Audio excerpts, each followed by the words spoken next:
नमस्कार. गुरुर् ब्रह्मा गुरुर्विष्णू गुरुर्देवो महेश्वरा गुरुर साक्षात परब्रह्म तस्मै श्री सद्गुरुवे नमः. विश्वगुरु ही फक्त संकल्पना आहे, पण ती मूर्त रूपात आता आपल्या समोर आलेली आहे आणि येणाऱ्या काळात आपण सगळेच जण विश्वगुरूची मूर्त जी स्वरूप आहे, जी मूर्ती आहे, ती प्रत्यक्ष आपल्या याची देही याची डोळा बघणार आहोत. त्याचे जे ते विश्वगुरूची जी मूर्ती आहे, त्याची जी प्रतिमा तयार करणारे त्यामागे आपले सतत 20 वर्ष त्या संकल्पनेवर काम करणारे प्रताप काशीकर सर आपल्यासोबत आहेत. हे आर्किटेक्ट आहे शैक्षणिक दृष्ट्या आणि यांचा याच विषयावर अथाग असा यांचा प्रवास राहिलेला आहे. नेमका हा प्रवास कसा होता आणि आता हा प्रवास कुठपर्यंत आला आहे आणि किती लवकर ही मूर्ती आपल्या हातात आता येणार आहे, हा सगळा प्रवास आपण जाणून घेण्याचा प्रयत्न करूया. सुदर्शनच्या सगळ्या प्रेक्षकांच्या वतीने आपलं स्वागत. नमस्कार. भारत माता चं जे मूर्ती रूप आहे ते मातृरूपाने तुम्ही विश्वगुरूच्या प्रतिमेत समोर आणलेलं आहे. की भारत माता म्हणून हिच्याकडे बघावं की विश्वगुरू म्हणून बघावं, नेमकं काय तुम्ही या प्रतिमेतनं सांगाल? महाभारतात कृष्णाचं एक रूप आहे, सारथ्य करणारा विश्वगुरू सारखं. पण एका पोझिशनवर जेव्हा आव्हानं वाढतात तेव्हा आपल्याच लोकांना म्हणजे आपल्याच अर्जुनाला धीर देण्यासाठी, एक विश्वास व्यक्त करण्यासाठी त्यांनी विराट रूप धारण केलं. तसंच भारत मातेच्या समोर इतकी आव्हानं आहेत, तर आता तिचं ते विराट रूप धारण होणं खूप काळाची गरज आहे. आणि ते विराट रूप कधी धारण होतं? जसं नरसिंह अवतार तेव्हाच प्रगट झाला जेव्हा त्याचे जे भक्त आहेत, प्रल्हादाने त्याला आव्हान केलं तेव्हा तो प्रगट झाला. तसं आताची जी तरुणाई आहे त्यांनी हे आव्हान भारत मातेला विराट रूप धारण करण्याचं आव्हान पेलायचं आहे, तेव्हा कुठे भारत माता विराट रूप धारण करते. बिलकुल. आपल्या इथे आपल्या म्हणजे अगदी सत्ययुगात पासूनच गुरु म्हटलं की दत्तगुरु आपल्या डोळ्यासमोर येतात आणि नक्कीच शिवशक्तीची जी परंपरा आहे किंवा विष्णू आणि लक्ष्मीची जी शक्ती आहे किंवा ब्रह्मा आणि सरस्वती, या तिन्ही मूर्त रूप तुम्ही मातृरूपाने आणल्यात. कारण ही माता आहे पण त्रिगुणात्मक रूप त्यांचे आहे. तर या तीन रूपांचं नेमकं काय तुम्ही त्या मागची प्रचिती काय सांगा? पहिले आपण कसं शेतात बैलांनी नांगरणं असायचं, श्रावण आहेच. आता ट्रॅक्टर किंवा मॉडर्न टेक्नॉलॉजी AI पण आपण वापरतोय. तसंच कॉम्प्युटरमध्ये डिस्क ऑपरेटिंग सिस्टीम वापरलं, मग विंडोज, मग अँड्रॉइड युजर फ्रेंडली होण्यासाठी नवीन भाषा आपण वापरतो. तसंच आता पूर्वी आपण पारतंत्र्यात असताना सिंह हे भारत मातेचं वाहन होतं. ते त्या काळाची गरज होती, कारण शत्रूला फाडून टाकायचं होतं, नरसिंह अवतार धारण करायचा होता. आता या नवीन युगात हे विश्वाची माझी गरज ग्लोबल विलेज आहे. आपल्याला विश्वाशी संवाद साधायचा आहे, मैत्री करायची आहे, व्यापार करायचा आहे. तर त्यासाठी अश्वमेध यज्ञाचा घोडा म्हणजे पांढरा घोडा हे भारत मातेचं वाहन आहे. मग हा कल्कीचा पांढरा घोडा म्हणतो? एक्झॅक्टली. म्हणजे तुमचे तिसरा डोळा उघडलाय असं मी म्हणेन, कारण ही संकल्पना इतक्या लवकर समजून येत नाही. हा ऍक्च्युअली कल्की अवतारच आहे आणि याचा जन्म त्या संकल्पनेने झाला की भारत मातेच्या पायाशी स्वामी विवेकानंद पूर्ण भारत भ्रमण केल्यावर बसले होते कन्याकुमारीच्या रॉकवर, जिथे मातृशक्तीचा पायाच म्हणजे शंकराचं आव्हान आणि वाट बघणारी एक मातृशक्तीचं पायाचं चिन्ह पण आहे. आणि तिथेच स्वामी विवेकानंदांना तो साक्षात्कार झाला की भारत विश्वगुरू होता आणि पुन्हा विश्वगुरू बनेल, पहिल्यापेक्षा अधिक चमकदार बनेल. म्हणूनच भारत मातेच्या पायाशी हे घोडा, म्हणजे जसं रामाने भारताला विश्वगुरू बनवलं, कृष्णाने भारताला विश्वगुरू बनवलं, बुद्ध महावीरांनी भारताला विश्वगुरू बनवलं, तसाच हा कल्की अवतार पुन्हा भारताला विश्वगुरू पदावर घेऊन जाईल. पण हा कल्की अवतार कोणी एक नसून आपण सगळ्यातली ऊर्जा आहे, हे कलेक्टिव्ह कॉन्शियस फोर्स आहे. हो, बरोबर. म्हणजे आणि त्यालाही पंख, कारण त्या पंखालाही आपण जसे विविधता म्हणतोय तशी त्या छटा दिसत आहेत. पंखाला पंख असा तो एक विराट पंख असा दोन्ही बाजूनी दिसतोय. ही आपल्या सगळ्यांची मिळून राष्ट्राची संकल्पना का? हो, कारण आहे ना, सगळं जग आपल्याला विरोध करत असताना आपल्या विदर्भाच्या मातीतले डॉक्टर पद्मश्री पद्मभूषण डॉक्टर विजय भटकरांनी पर्सिस्टंटच्या ऑडिटोरियममध्ये मांडलं होतं की टेक्नॉलॉजी आपण परदेशातनं घ्यायला काही हरकत नाही, पण त्याच्यातलं जो म्हणजे तुम्हाला लक्षात आलं असेल की कॉम्प्युटरची भाषा 18 भारतीय भाषांमध्ये ट्रान्सलेट करण्याचं धारिष्ट आपल्या विदर्भाच्या मातीतलं जन्मलेलं विजय भटकरांनी केलंय. त्यामुळे आज क्लास 4 सुद्धा मोबाईलमध्ये आपल्या खूप खूप इझी संवाद साधतात. तर हा पंखाचं वैशिष्ट्य असं आहे की त्यांच्या समोरच अध्यात्म आणि विज्ञानाच्या संगोष्ठीमध्ये पर्सिस्टंट सिस्टीमच्या ऑडिटोरियममध्ये मी मांडलं होतं की आता speed is going to win. आता patience is not going to win. Impatience डायनामिझमच्या रूपात जर कन्वर्ट करता आला तर speed is going to win. आणि खरोखर स्पीड जर घ्यायची असेल तर फक्त आपल्याला युद्ध जिंकायचं असेल तर एअरफोर्सचं किती महत्व असतं, ड्रोनचं महत्व आहे. म्हणून हा पंख आहे की आपल्याला वायूच्या वेगाने झेपवायचं आहे. म्हणून बिलकुल 20 वर्ष तुम्ही बोललात की यामागे 20 वर्षाची साधना आहे. 20 वर्ष फक्त चिंतन मनन झालं.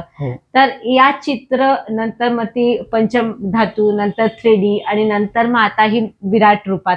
तर या मागचं तुम्ही काय तुमचं सांगाल की म्हणजे प्रवास काय असेल?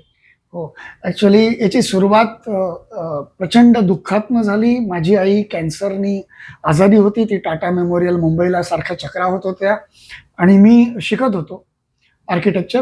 तर या प्रवासात मी माझ्या आईचा लाडका होतो आणि आई पण माझी लाडकी होती. तर ती जी वेदना होती, तो जो विरह होता, तो इतका असह्य होता की तिला जिवंत करण्याचा एक अट्टहास सुरू झाला आणि त्या अट्टहासातनं ती या रूपात हळूहळू प्रगट झाली. पहिलं तर एक प्रचंड व्हॅक्यूम तयार झाला आईच्या जाण्याने आणि मग स्वामी विवेकानंदांचे विचार त्याच काळात कनेक्ट झाले. तर जसं म्हणतात, तूच आहे तुझ्या जीवनाचा शिल्पकार, you are creator of your own destiny, विवेकानंदांचंच वाक्य आहे.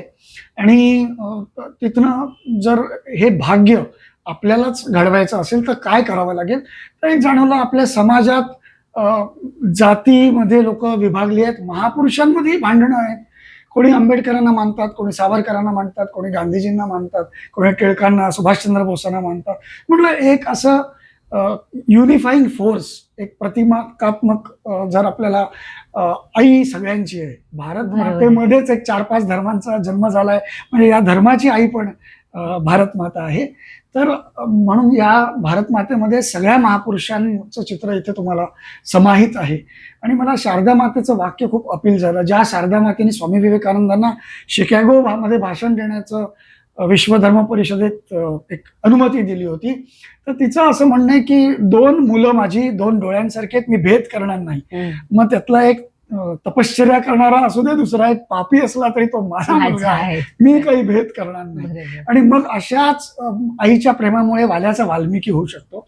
आणि म्हणून आपल्या सगळ्या भारतीयांची संस्कृती पूर्ण विश्वाला विश्वबंधुत्वाचा संदेश द्यावा म्हणून या मूर्तीचे निर्माण झाले. बिलकुल. आणि आता ही जेव्हा मूर्ती पुढे आमच्या समोर येणार, त्याच्या पुढच्या तारखा काय आणि याच्या आधी ती मूर्ती कुठे कुठे गेली आणि पेटंट पर्यंतचा प्रवास काय? हो, तर याला आपण पेटंट जेम गॅलरी मागच्या ॲडव्हान्टेज विदर्भमध्ये त्याला प्रस्तुती करण्याला आपल्याला चान्स मिळाला. आणि ही ऑपॉर्च्युनिटी यावर्षी जेव्हा मिळाली तेव्हा त्याला अवॉर्ड पण मिळाला, पेटंट जेम अवॉर्ड मिळाला आहे त्याला. ॲडव्हान्टेज विदर्भ जो खासदार औद्योगिक महोत्सव, कारण जोपर्यंत सस्टेनेबिलिटी येण्यासाठी एंटरप्रिनरशिप होणं जरुरी आहे, तर ही टेबल लॅम्पच्या माध्यमातून म्हणजे मी शिकतोय, म्हणजे अगदी 5वी 10वी शिकतोय, पण भारत मातेला विश्वगुरू बनवण्यासाठी शिकतोय. UPSC MPSC करतोय, मी IAS करतोय. तर पूर्वी मला एक आर्किटेक्ट भेटले होते, त्यांनी सांगितलं होतं की करोडो रुपये भारत माता खर्च तर करतेय, पण 90% पेक्षा जास्त ब्रेन ड्रेन, म्हणजे सगळे हे भारतीय लोक परदेशासाठीच काम करतायत. भारत विश्वगुरू कसा बनणार जोपर्यंत भारतीय ब्रेन भारत मातेसाठी काम नाही करणार. शिवाजी महाराजांचं उदाहरण आहे, आंबेडकरांचं उदाहरण आहे की परदेशात जाऊन सुद्धा ते पुन्हा संविधानासाठी आणि सामान्य माणसाचा अगदी त्यांची प्रगती होण्यासाठी त्यांनी प्रयत्न केला. तसंच पहिलं आपण पेंटिंग तयार केलं. मग गोविंद देवगिरीजी जे ट्रेझरर आहेत राम मंदिर अयोध्येचे, त्यांनी गोरक्षणमध्ये रामकथा इथे जेव्हा होती प्राणप्रतिष्ठेच्या आधी, त्यांना इतकं आवडलं हे त्यांनी डोकं टेकवून याला नमस्कार केला. सुमित्राताई महाजन, त्यांची खूप इच्छा होती मोहनजी भागवतांना हे पहिले दाखवा म्हणून. तर सुमित्राताई महाजन जे 10 वर्ष लोकसभेच्या खासदार आहेत, त्या इथे जगातला पहिला प्रयोग नागपुरात झाला. देवी अहिल्या होळकर 300 वर्ष होत होती, तर त्या प्रयोगासाठी इथे आले होते. धंतोलीत त्यांची माझी भेट झाली. त्यांनी मला इंदोरला बोलवलं. इंदोरला 1.5 तास दिला. ही सगळी संकल्पना समजून घेतली आणि म्हणे सर्वसामान्यांचं हे जन आंदोलन झालं पाहिजे, इतकी सुंदर कल्पना आहे. त्यांच्या पाठिंब्यामुळे मग मोहनजी भागवत यांची भेट झाली. मागच्या वर्षी 2025 मध्ये जेव्हा माधव नेत्रालयाचं उद्घाटन होतं, त्यांनी म्हणाले पहिली मूर्ती ही स्वामी अवधेशानंद गिरी महाराजांना द्या. स्वामी अवधेशानंद गिरी महाराज म्हणजे हे इतकं मोठं प्रस्थ आहे की जुना आखाड्याचे पीठाधीश्वर आहेत आणि 5 करोडपेक्षा जास्त लोक जेव्हा महाकुंभासाठी असतात तर स्नानाचं पहिलं संगमाचं मान त्यांना असतो आणि दत्तात्रेयाच्या गादीवर आहेत ते. तर त्यांचे जे गुरु आहेत स्वामी सत्यमित्रानंदजी, त्यांनी जगातलं पहिलं भारत मातेचं मंदिर हरिद्वारला स्थापित केलं आणि मी 8 वर्षाचं असताना ते मंदिर बघितलं. तर त्या एक याचं पण इम्प्रेशन होतं. मग आई वडील मला लहानपणी माउंट अबूला घेऊन गेले होते. ब्रह्मकुमारीचा मोठा आश्रम होता. तिथे एक बाल रूपात कृष्ण दाखवला होता की तो कृष्ण पुन्हा येणार कल्की अवताराच्या रूपात. तर त्या इमेजनी मी शोध चालू झाला की कल्की कोण आहे, कल्की कधी येणार, कल्की बाल रूपात येणार का. मग तेव्हा लक्षात आलं की आई कशी बनते, तर mother gives birth to a child, also the child also gives birth to a mother. म्हणजे जिजाऊला राजमाता बनवण्यात शिवाजी महाराजांचा एक मुलगा म्हणून पराक्रम सुद्धा, त्यांचा प्रताप सुद्धा खूप महत्वाचा आहे. आणि मी इथे नागपूर एअरपोर्टवर सुद्धा एक स्कल्पचर बघितलं, ते विठ्ठल कामतांनी इथे तयार केलं होतं आणि तिथे लिहिलं होतं की mother gives to a child आणि मोठ्या अक्षरात child also gives birth to a mother. आणि म्हणून संकल्पना की आता जग जे हेटरेड आहे, जेलसी आहे, इतकं 3ऱ्या विश्व महायुद्धाच्या उंबरठ्यावर जग उभं आहे, तर एक दुसऱ्यावरचा विश्वास कमी झाला आहे. डिजिटल करप्शनमुळे एक दुसऱ्यावरचा विश्वास कमी झाला आहे. आईचा विश्वास आपल्या पुत्रावर 100% असतो.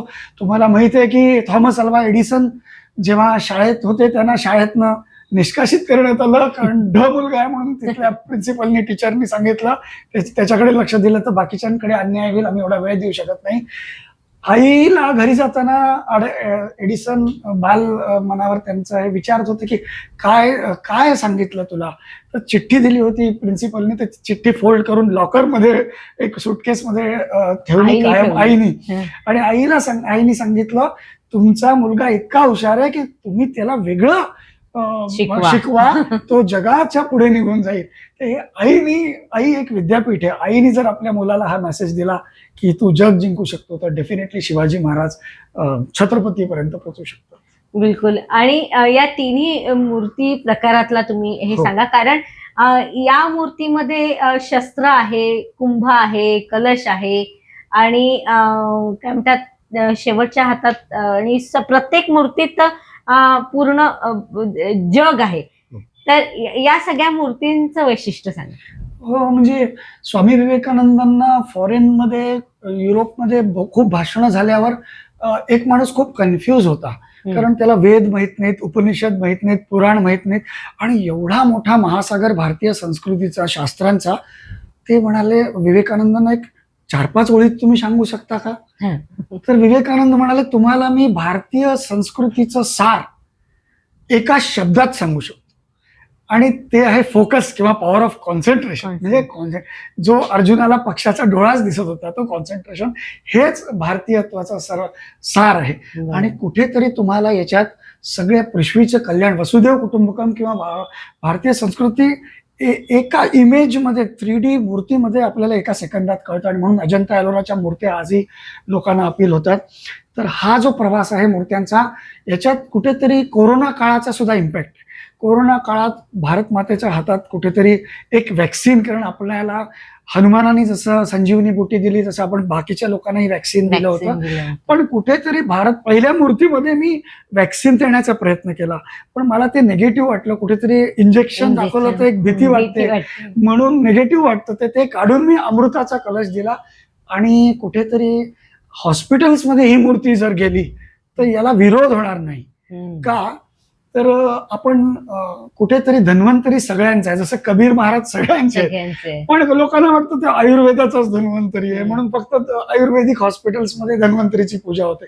मग असं एक प्रतीक पाहिजे जे ॲलोपॅथिक हॉस्पिटलमध्ये, होमिओपॅथिक हॉस्पिटलमध्ये 200 जर थेरपीज असतील तर प्रत्येक हॉस्पिटलमध्ये ही मूर्ती जाऊ शकते, कारण ही विश्वगुरु भारताची मूर्ती आहे. तर ती it is taking care of the entire world.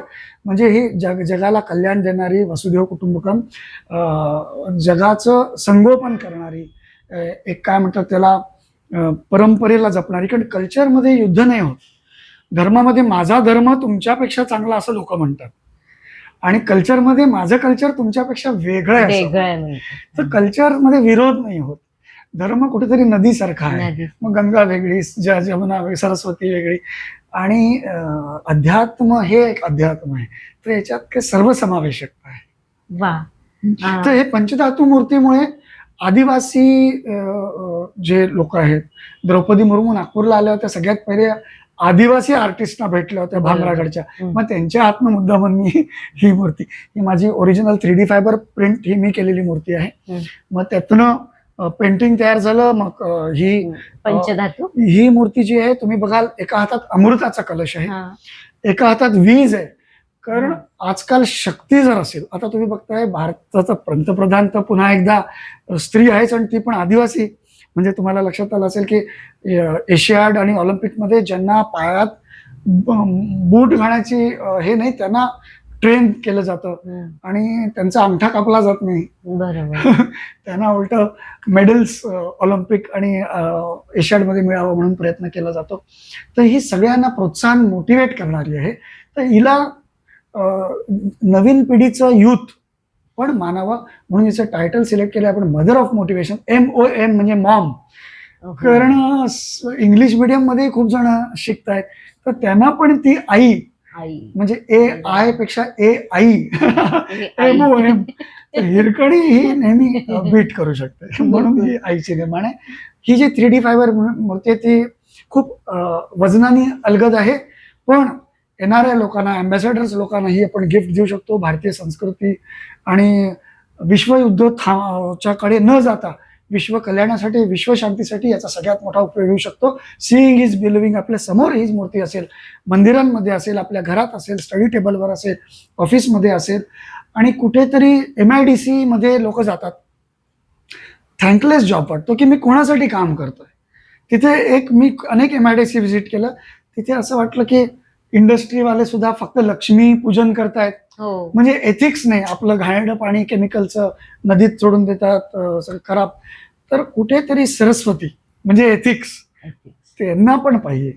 कुठेतरी त्यांचं एक संरक्षण, जे मायक्रोसॉफ्ट वाल्यांचं कॉपी होऊ नये म्हणून त्यांना एक संरक्षण होतं, तसं त्यांचं एक युनिक इनोव्हेशन आहे, त्यांना एक पेटंट सारखं. म्हणजे आपलं हळदी आणि बासमती राईस चोरलं होतं बाहेरच्यांनी, मग पुन्हा माशेलकर साहेबांच्या आणि सगळ्यांच्या प्रयत्नांनी पुन्हा आपल्याला मिळावं. तर त्यांना महाकाली म्हणजे प्रोटेक्शन, अँटीव्हायरस शील्ड सॉफ्टवेअर सारखं. तर महाकाली, महालक्ष्मी सरस्वती ही जर विश्वगुरु भारत माता MIDCच्या एंट्रन्स गेटवर असेल, तर मी जसं प्रत्येक वानर सेनेमधल्या माकडाला असं वाटत होतं की मी जे काय करतोय ते राम राज्यामध्ये माझंही योगदान आहे. हे समुद्रावर ब्रिज कधीही बनवला नाहीये. हा रामाचा समुद्रावरचा पूल बनवताना मी जी दगड टाकतो समुद्रात, तर ते माझंही योगदान आहे रामराज्य बनवण्यामध्ये. तसं आपल्यालाही भारताला विश्वगुरु बनवण्यात माझंही योगदान आहे, असं त्या MIDC मध्ये कामगाराला वाटेल, मॅनेजरला वाटेल, मालकाला वाटेल, आणि एक वेगळ्या चैतन्याने आपला प्रवास सुरू. बिलकुल. आणि ही शोभायात्रा स्पेशल म्हणजे ही आता येणाऱ्या काळात ज्या शोभायात्रा आहेत किंवा जे काही मोठे पेंडॉल आहेत, कारण तुम्ही सांगितलं की लालबागच्या राजामध्ये ही मूर्ती आम्हाला दिसणार आहे, तर ही शोभायात्रा स्पेशल काय आहे ऍक्च्युअली, आणि ही किती फुटाची असू शकते आणि काय तिच्यात काय विशेष काय? हो, पहिली मूर्ती आपण जी बनवली होती ती कोरोना काळात रिस्ट्रिक्शन मध्ये होती म्हणून 4.5 फुटाचीच बनवली, कारण त्याच्यात 5 फुटाचं रिस्ट्रिक्शन होतं. ते राम आणि परशुरामाच्या शोभायात्रेत होती ती. पण त्याला जे एक एक्सेप्टन्स तेव्हा आलं की जेव्हा पांडुरंग धनवटे सर ठाण्याहून आले, त्यांनी जे धर्मवीर नावाचा पिक्चर ज्यांच्या नावावर आलाय, एकनाथ शिंदे जे उपमुख्यमंत्री आहेत, त्यांची जी गुरु स्थानी आहेत आनंद दिघे सर, त्यांच्याबरोबर या पांडुरंग धनावटे सरांनी गणपती मंडळात काम करून पूर्ण मुंबईत पहिला क्रमांक पटकावला होता. तर त्यांना या कलाकृतीचं महत्व आहे. तर पुढच्या 2 वर्षात ते मॅक्झिमम गणपती मंडळामध्ये हे घेऊन जाण्याचं प्रण त्यांनी केलेलं आहे. अरे वा. नाशिकमध्ये, पुण्यामध्ये, नवी मुंबईमध्ये, मुंबईमध्ये आणि ठाण्यामध्ये हे ते मॅक्झिमम प्रयत्न करतायत तिथे कसं पण जाता आता येईल. ही नागपूरचे जे आहेत मूर्तिकार आहेत, नागपूरचे त्यांनी 20 वर्षे या मागे दिली आहेत. हो. तर नागपूरच्याही गणपती मंडळांना नक्कीच आव्हान आहे की या प्रतिमेचं लोकार्पण त्यांनी सुद्धा त्यांच्या पेंडॉलमध्ये करावं. तुम्ही बिलकुल. बोला. तुम्ही जे सांगत होतात की ही शोभायात्रेची मूर्ती, खरं सांगायचं तर हा सगळा खटाटोप याच्यासाठी आहे की आमचं लहानपणी ज्या परीक्षा असायच्या शाळेच्या, अगदी सेमीफायनल म्हणूया, म्हणजे अर्धवार्षिक परीक्षा होत्या, तेव्हा सुद्धा आम्ही गणपती उत्सव असायचे, दुर्गा उत्सव असायचे, पण त्याच्या समोर एक बासू चटर्जी, ऋषिकेश मुखर्जी यांचे प्रबोधनात्मक सिनेमा असायचे. त्याच्यात सरस्वती चंद्र एक सिनेमा होता, त्याच्यातनं भारतीय स्त्री आणि चारित्र्य कसं असतं, तर त्याच्यावर मला खूप छान वाटलं. तर कुठेतरी हॅपीनेस इंडेक्समध्ये आपण पूर्ण जगात मागे आहोत असं पुन्हा पुन्हा सांगितलं जातं. भारत हा उत्सव प्रिय देश आहे. हा, ते- आता जास्त उत्सवाच्या मागे लागू नका, फक्त अभ्यास करा आणि मोबाईलमध्ये डोकं टाका असं न होता पुन्हा एकदा शोभायात्रेच्या माध्यमातून हॅपीनेस इंडेक्स वाढावा, उत्सव प्रियता वाढावी आणि मैदानी खेळाकडे आपण जावं, क्रिएटिव्हिटीकडे आपण जावं. म्हणून या शोभायात्रेच्या मूर्तीचं खूप महत्व आहे. कारण शोभायात्रेमध्ये कसं ते बाहुबली पिक्चरमध्ये दाखवलं होतं की देवाला पण तर कळायला पाहिजे माणसांच्या आजचं काय दुःख आहे, नाही तर राम एकच अवतार करून शांत झाला असता. तसं नाहीये. रामाच्या नंतर कृष्ण आहे, कृष्णानंतर बुद्ध, आता कल्की अवतार आहे. तर नेक्स्ट सुद्धा इम्प्रोवाइज व्हर्जनची गरज आहे. देवाच्या तर पण. कल्की अवतार म्हणजे हाच कल्की अवतार आहे. भारतीय संस्कृतीचे विराट रूप हाच कल्की अवतार आहे. कारण त्याला दाखवले फक्त एनर्जी किंवा हॉर्स पॉवर या रूपात, एक वीज म्हणून दाखवले. वीज म्हणजे शक्ती. तुम्हाला माहिती आहे कालीचं रिप्रेझेंटेशन करताना नेहमी आकाशात कडकडणारी वीज दाखवतात आणि तोच हा कल्की अवतार आहे. बिलकुल. या सगळ्या आपल्या परिचयातनं मला एक श्लोक आठवतोय. शिवशक्ती भेदरूपा ब्रह्मा विष्णू शिवात्मका सरस्वती लक्ष्मी गौरी देवी सर्व तत्वात्मिका निर्वकल्प ज्ञानदात्री भवानी ब्रह्मरूपिणी मूलविद्या महामाया नमिते विश्वव्यापिनी.